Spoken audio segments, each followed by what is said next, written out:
Hello and happy new year, Wizards on Spirit Team. So today we're going to be looking at something called What is Your Water Footprint?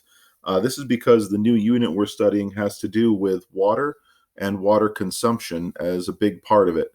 So when they ask what is your water footprint under these directions, they're really saying how much water are you responsible for in a day?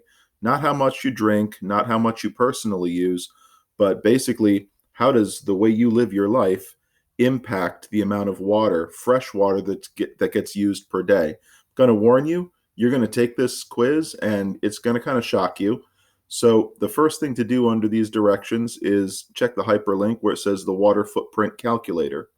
When you get to the water footprint calculator, it's going to look like this. The survey, as you can see from the bottom, goes for several questions long. So this is going to take up the majority of the class, filling out this survey.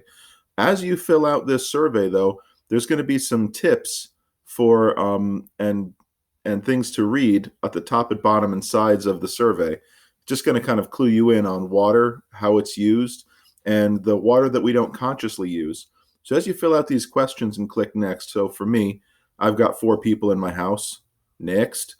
How long is the average shower in your household? Down here, if you see the little red droplet with the eye, this is information. It says, be honest, do you waste water taking long hot showers? A 10-minute shower uses 25 gallons or more. Challenge yourself by keeping time to the length of 2 songs. So as I fill it in, I'm going to say my average household showers are 11 to 15 minutes.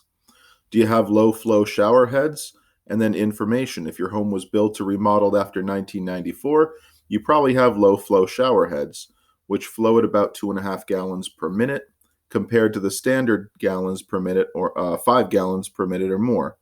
You can believe 5 gallons of water for every minute you're in the shower. So for me, my house is older and I know I don't have low flow shower heads. So I'm going to hit no. That's the thing. A lot of this information can tell you a little bit about what these questions mean, because you're going to get to questions when it comes to virtual water, where one is driving. And I know you guys don't drive, but remember, this is a question about your house, your household. So you got to kind of guess and make an average, and these information droplets will kind of help you out with that. So as you fill out these questions, like how many baths per, it says day. If you don't take a bath a day, or even a week or a month, it'll say like on average how many baths per day, week, month, year, and then you punch in how many. As you go through these questions, reading this information is going to help you understand better. And at the very end of the whole thing, you're going to get to your results. So my water footprint, I am personally responsible for 1,636 gallons per day. My household, 6,542. That doesn't mean it's all going down the drain. That means that there are things that we do in the way we live our lives and the stuff that we consume that uses water that we don't know about.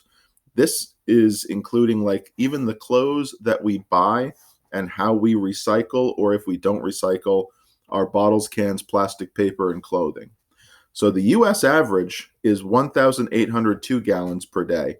That's not household average, that is personal average. So I'm actually below the personal average by about 150 gallons. But as we look down, it says scroll down to see your water use. This is where you get the best information. So once you get to these results, don't just think you're done. As you scroll down, this is where you're going to see a lot of really great information broken down for you. So for me, this bar graph, your bar graph's going to look different, but my bar graph charts my indoor water use, my outdoor water use, and my virtual water use. Indoor water is the stuff that you might already know about, like shower. I'm responsible for 40 gallons a day. My house is. Then we've got other indoor water uses: bathtub, bathroom sink, toilet, kitchen sink, dishes, laundry.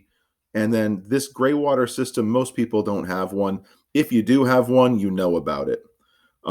Outdoor water, I've got almost zero outdoor water use because I don't water anything. I let the rain water everything outside. So Coming back to virtual water use, this includes how much water it takes for you to drive. So driving, I use 1 gallon of water a day driving, and that's because of the fuel that I consume. Then there's also electricity.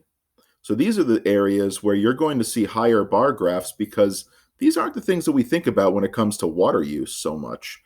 So after electricity, there's shopping. My shopping habits are not very big. I only shop for the bare essentials, basically, just stuff I need. I rarely go on shopping sprees.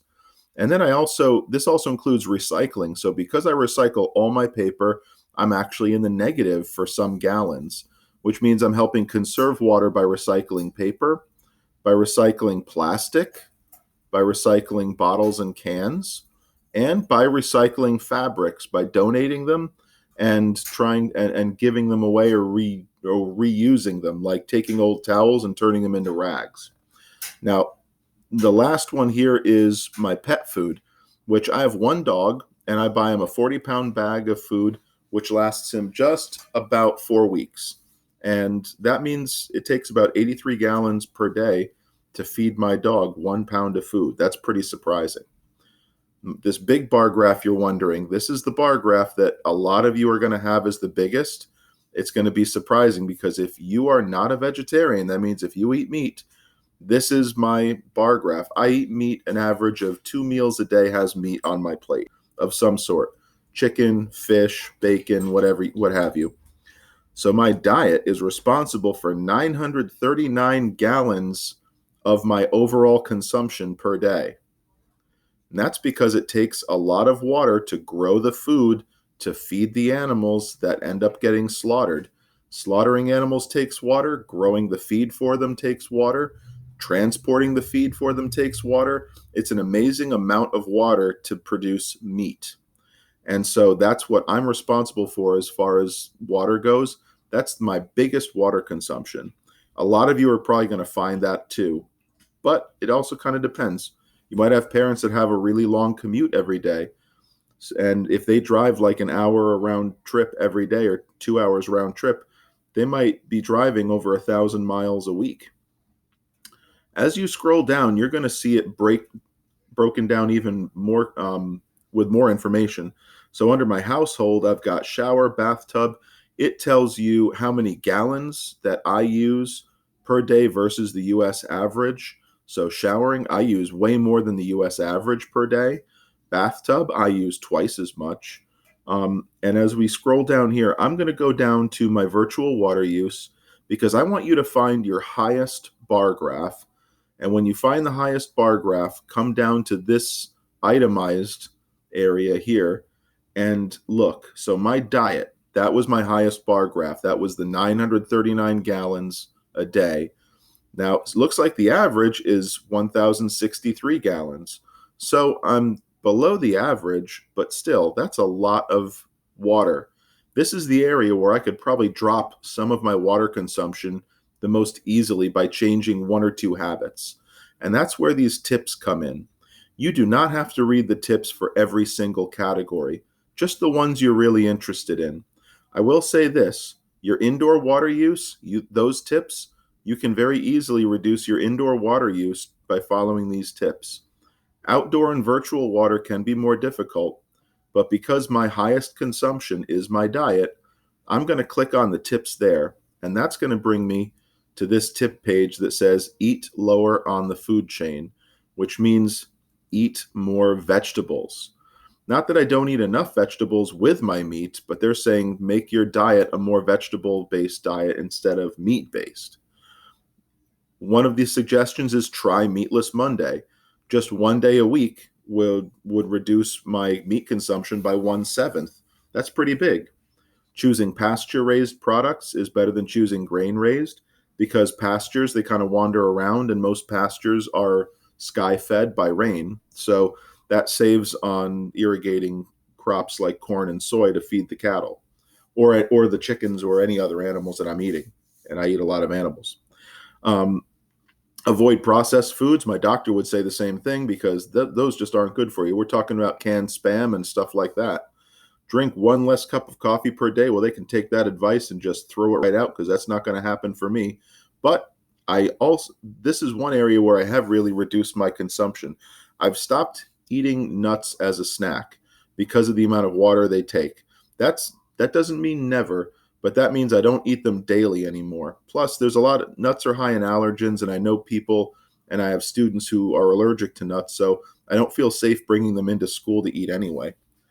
My thing is Meatless Monday. It'd probably a really easy thing for me to do to change my meat consumption and drop it by 1/7. If I just do one day a week where I'm eating vegetables and fruits and rice and grains instead of adding meat to the diet, I can really change my water consumption. So coming back to this assignment chart, what I'm asking you to do first is write your name in the first column. Mr. Brown is me. Then number 2, next to your name, put the number of gallons that you do per day. Red if it's higher, blue if it's lower than the national average. Listen, guys, don't be embarrassed if your consumption is higher than the national average. This is something that we're learning about right now. So my average is lower, so it's in blue. What's the highest category of water use? For me, it's diet, and I wrote down the gallons per day. That's what I'd like you to do too. And then here where it says tip, that's step 4. Summarize a tip that you'd like to try to reduce your water consumption. The tip I'm going to follow is try Meatless Monday to reduce my meat consumption and save water. So that's all I'm asking you to do is once you have really taken this quiz and studied your results, really looked through the chart, this is why this is a reading Monday. I know we're taking a quiz, but that doesn't mean we're not reading. There's a lot of reading that goes along with our results and a lot of processing. And there's a lot of tips to read as well.